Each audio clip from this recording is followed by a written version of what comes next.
चलिए तो आज प्रॉब्लम सॉल्विंग में आते हैं। क्वेश्चन लेते हैं अपन। क्वेश्चन बताइए। सर ये एनआईसी कार्ड कैसा होता है, मतलब कैसा दिखता है और ये इसका क्या काम होता है या फिर सीपीयू में ये कहाँ होता है? चलिए, एनआईसी के बारे में आपने बहुत सुना होगा, लेकिन एनआईसी आज तक आपने देखा नहीं होगा कि एनआईसी होता कैसा है। तो देखिए, आप लोगों ने देखा होगा कि ये वाला इंटरनेट वाला वायर आपने देखा होगा, ये वाला जिसके दोनों तरफ RJ45 केबल होती है। ये केबल नॉर्मली सबने देखी होंगी, है ना, नॉर्मली अपनी लाइफ के अंदर। ये इंटरनेट वाली केबल, कंप्यूटर में ये केबल जहां लगती है, जैसे ये आपका दिख रहा है आपको पीछे, पीछे इसके लिए अलग से पोर्ट होता है। ठीक है, और ये पोर्ट क्या होता है? ये पोर्ट आपके जो आपका मदरबोर्ड है, मदरबोर्ड के साथ भी आता है आजकल इनबिल्ट। और पहले क्या था कि एक्सटर्नल भी आता था। जैसे ये है, ये हमारे पास अलग से एक एनआईसी कार्ड है, जिसमें आप देखोगे कि ये जो सॉकेट आपको दिख रहा है, ये है इसका फीमेल सॉकेट, जिसमें ये मेल है, ये इसके अंदर चले जाएगा। ठीक है, अब ये जो आपको बोर्ड दिख रहा है, ये पूरा का पूरा क्या एनआईसी बोर्ड है। आपने मैक एड्रेस का नाम भी सुना होगा, मैक। ठीक है, वो मैक क्या होता है? वो मैक एड्रेस भी यहीं पर हम इसी एनआईसी डिवाइस का ही हम कह सकते हैं कि इसी में वो कोडेड होता है। और दुनिया की जितनी भी एनआईसी डिवाइसेस होती हैं, उन सब के अंदर जो मैक एड्रेस होता है वो डिफरेंट होता है सभी के अंदर। ठीक है, तो आपका एनआईसी क्या करता है? आपका एनआईसी नेटवर्क के अंदर डिवाइसेस को क्या करता है? आपस में जोड़ता है। जैसे सुनना ध्यान से, ये आपको सामने नेटवर्क दिख रहा होगा। अब ये कंप्यूटर है, इस कंप्यूटर में क्या होगा कि कहीं पर एक एनआईसी लगा हुआ होगा। किस तरह का एनआईसी लगा हुआ होगा? ऐसा ही हमने अभी दिखाया कि इसी तरह का एनआईसी लगा होगा।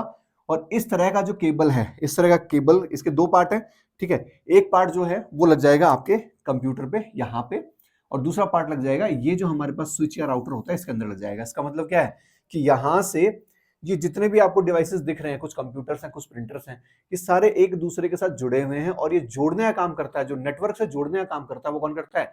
एनआईसी करता है। ठीक है, और मैक एड्रेस भी कहां होता है? मैक एड्रेस भी एनआईसी में ही होता है। इसलिए हम क्या कह सकते हैं कि नेटवर्क के अंदर जो सेंडर होता है, सेंडर यानी कि भेजने वाला, और जो रिसीवर होता है, जो रिसीवर होता है, ये दोनों एनआईसी ही होते हैं। कौन होते हैं? ये दोनों एनआईसी ही होते हैं। तो भेजने वाला और रिसीव करना दोनों करने वाला एनआईसी होता है। और मेन टास्क क्या होता है आपका रिसीव एनआईसी का? मेन टास्क का ये होता है कि वो नेटवर्क से डिवाइसेस को क्या करता है? कनेक्ट करता है। अब हमने देख लिया कि ये कुछ इस तरीके से दिखता है।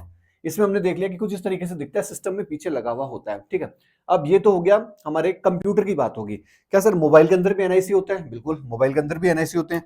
वहां पर वायरलेस एनआईसीज होते हैं। जैसे ये हमारे पास एक्सेस पॉइंट लगा हुआ है। ठीक है, हम कह सकते हैं कि वाईफाई डिवाइस लगी हुई है। ठीक, अब यहां पर हमने कोई भी वायर नहीं लगाया। अभी जो हमने देखा था एनआईसी, वो वायर्ड एनआईसी वाला कनेक्शन था।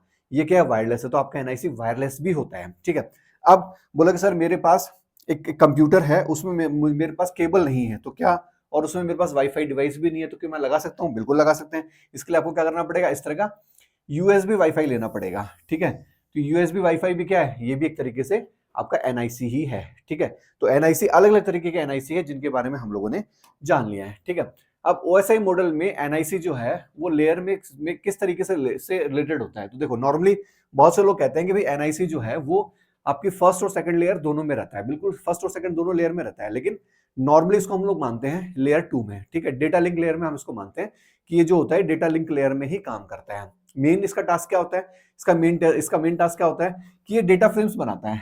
ठीक है, क्या बनाता है? Data frames. यानी डेटा फ्रेम्स में क्या इंफॉर्मेशन हो सकती है? उसमें आपका डेटा होता है, साथ के साथ में जो सेंडर होता है उसका मैक एड्रेस होता है, जो आपका रिसीवर होता है, रिसीवर का मैक एड्रेस होता है, और जो बाकी जो भी इंफॉर्मेशन होती है वो सारे के सारे किसमें होती हैं? आपके डेटा फ्रेम के अंदर होती हैं। तो ये नॉर्मली काम कहाँ करता है? नॉर्मली काम करता है आपका डेटा लिंक लेयर के अंदर, यानी लेयर 2 में ये काम करता है। अब इससे रिलेटेड कुछ एमसीक्यूज भी हम लोगों से पूछे जा सकते हैं। एक बार हम उन एमसीक्यूज के बारे में बात कर लेते हैं। सामने आपको दिख रहा होगा, फर्स्ट कह रहा है कि एनआईसी का प्राइमरी पर्पस क्या होता है। देखो, अभी अभी हमने देखा था कि एनआईसी का प्राइमरी पर्पस क्या होता है?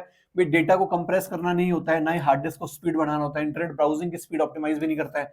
क्या करता है? ये कंप्यूटर को नेटवर्क से कनेक्ट करने का काम इसका होता है। नेक्स्ट है एनआईसी का फुल फॉर्म क्या होता है? एनआईसी का full form network interface card होता है। क्या होता है? नेटवर्क इंटरफेस कार्ड होता है, वो एनआईसी का फुल फॉर्म होता है। नेक्स्ट क्वेश्चन है हमारे पास कि एनआईसी द्वारा यूज में होने वाले एड्रेस कौन सा होता है? भाई एनआईसी कौन से एड्रेस को यूज करता है? तो कुछ देर पहले मैंने आपको क्या कहा था कि यहां पर मैक एड्रेस को यूज करता है। एनआईसी किसको यूज करता है? मैक एड्रेस को। किसी भी सिस्टम को जो फिजिकल एड्रेस होता है, ठीक है, क्या फिजिकल आइडेंटिटी होती है, वो कौन सी होती है? वो आपकी मैक एड्रेस ही होती है। तो किसका यूज करता है एनआईसी? एनआईसी हमेशा मैक एड्रेस का यूज करता है। नेक्स्ट है एनआईसी ना हो तो क्या होगा भाई? एनआईसी नहीं होगा तो क्या होगा? नेटवर्क कम्युनिकेशन नहीं हो पाएगा, यानी कि आपका सिस्टम है वो नेटवर्क से कनेक्ट नहीं हो पाएगा, क्योंकि एनआईसी ही है जो कि आपके सिस्टम को किससे कनेक्ट करता है? आपका सिस्टम को नेटवर्क से कनेक्ट करता है। नेक्स्ट क्या कहता है? नेक्स्ट हम लोग देख लेते हैं। नेक्स्ट है मॉडर्न कंप्यूटर्स में एनआईसी नॉर्मली कहां पाया जाता है? तो देखो मॉडर्न कंप्यूटर्स में तो एनआईसी आपके मदरबोर्ड में मिलता है। कहां मिलता है? मदरबोर्ड में। कहां मिलता है? मदरबोर्ड में मिलता है। और ये आप एक्सटर्नल अलग से भी ले सकते हैं। कुछ देर पहले भी मैंने आपको दिखाया था कि यहां पर अगर हम इसमें देखें तो ये वाला, ये जो आपको एनआईसी दिख रहा है ये एक्सटर्नल एनआईसी है, और ये जो आपको स्लॉट दिख रहा है ये आपका मदरबोर्ड का है। अंदर मदरबोर्ड लगा हुआ है और उसके पीछे सारे के सारे स्लॉट्स लगा रखे हैं, जिसके अंदर आपको एक स्लॉट आपको एनआईसी का भी मिल जाएगा। तो अगर हम मॉडर्न की बात करें तो मॉडर्न में कहां होता है? मदरबोर्ड में इंटीग्रेटेड होता है। अदरवाइज तो आप एक्सटर्नल भी ले सकते हो। बहुत बार आपको दो दो एनआईसीज लगाने की जरूरत पड़ जाती है अपने सिस्टम पर, ठीक है। अगर आप कोई प्रॉक्सी नेटवर्क बनाना चाह रहे हो तो उस चक्कर में आप बना लेते हो, तो वहां पर आप एक एक्सटर्नल भी लगा सकते हो, ठीक है। नेक्स्ट क्वेश्चन हमारे पास क्या है? नेक्स्ट क्वेश्चन हमारे पास कि RJ45 कनेक्टर है वो किसके लिए यूज में लिया जाता है भाई? किसके लिए? नए लैन कनेक्शन के लिए काम में लिया जाता है, ठीक है। और वो एनआईसी के साथ लगता है। अभी अभी मैंने क्या कहा था? RJ45 कनेक्टर मैंने अभी अभी आपको दिखाया था। RJ45 कनेक्टर कौन सा है? ये देखो, ये आपको दिख रहा है, ये RJ45 कनेक्टर है, ठीक है, जिसका एक पार्ट आपका एनआईसी कार्ड में लग जाएगा, एक आपका स्विच या राउटर में लग जाएगा, जिससे आप इस पर्टिकुलर किसी भी पर्टिकुलर मशीन को या किसी पर्टिकुलर कंप्यूटर को आप नेटवर्क से जोड़ सकते हैं, ठीक है। चलिए आगे हम लोग देखते हैं। नेक्स्ट क्वेश्चन हमारे पास क्या है? कह रहा है कि एनआईसी काम किस तरह करता है भाई? एनआईसी का क्या काम होता है भाई? सबसे पहले सॉफ्टवेयर रजिस्ट्रेशन का नहीं, इसके अलावा हार्डवेयर केबल के माध्यम से नेटवर्क ट्रैफिक भेजता है और लेता है, बिल्कुल 100%। हार्डवेयर केबल के माध्यम से, वो केबल कौन सी अभी अभी हमने देखा था? वो केबल जो अभी आपको ब्लू कलर की केबल दिखाई थी ना, वो हमारे पास क्या था? वो हमारे पास ट्रांजिशन, आप कोई भी डेटा भेज रहे हो उसका एक मीडिया था, ठीक है। दोनों तरफ क्या लगे हुए थे? RJ45 लगे हुए थे। तो ये क्या करता है कि नेटवर्क का जो ट्रैफिक है वहां से डेटा को ले जाने का और वापस लाने का काम किसका होता है? यानी सेंडिंग और रिसीविंग दोनों का काम किसका होता है? दोनों काम आपका एनआईसी का होता है, अभी हमने देखा था।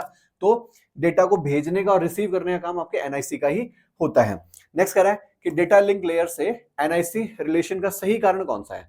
ठीक है, क्या कह रहा है कि डेटा लिंक लेयर से एनआईसी रिलेशन का सही रीजन बता रहा है, ठीक है। इसमें से क्या है? पहला, एनआईसी ओनली वायर्स बनाता है? नहीं, वायर्स की हेल्प से नहीं होता। एनआईसी में वेबसाइट रन होती है? नहीं। NIC frames MAC address handle करता है 100%। मैक एड्रेस अभी हमने बताया था कौन हैंडल करता है? आपका एनआईसी करता है। और एनआईसी के जो फ्रेम्स है या डेटा फ्रेम्स जो बनाता है वो भी कौन बनाता है? एनआईसी तो बनाता है। फ्रेम्स भी एनआईसी बनाता है, साथ के साथ में आपका मैक एड्रेस जो है उसको भी कौन हैंडल करता है? उसको भी आपका एनआईसी ही हैंडल करता है। नेक्स्ट है एनआईसी डेटा किस फॉर्म में भेजा जाता है? यानी एनआईसी के अंदर जो डेटा है वो किस फॉर्म में भेजता है? तो भैया सबसे पहले फ्रेम्स बनाता है, फ्रेम्स को बिट्स में कन्वर्ट करता है, बिट्स को सिग्नल्स में कन्वर्ट कर देता है। और ये क्या है? ये आपका एनआईसी को डेटा जो ट्रांसफर करने का है, ये आपके एक फ्लो है, ठीक है। तो आई होप कि आपको जो एनआईसी है उससे रिलेटेड जितने भी डाउट्स थे आपको क्लियर हुए होंगे। आपको पता चला होगा कि किस तरीके से दिखता है आपका एनआईसी कार्ड किस तरीके से नेटवर्क से किसी डिवाइस को कनेक्ट करता है, डेटा किस तरीके से भेजता है, किस तरीके से रिसीव करता है, ये भी हमने देखा था। मैक एड्रेस से उसका क्या रिलेशन है, ये भी हमने देखा। किस फॉर्म में डेटा को भेजता है, ये भी हमने देखा, ठीक है। इसी तरीके के आगे क्वेश्चंस भी हम लोग करेंगे, ठीक है। Thank you.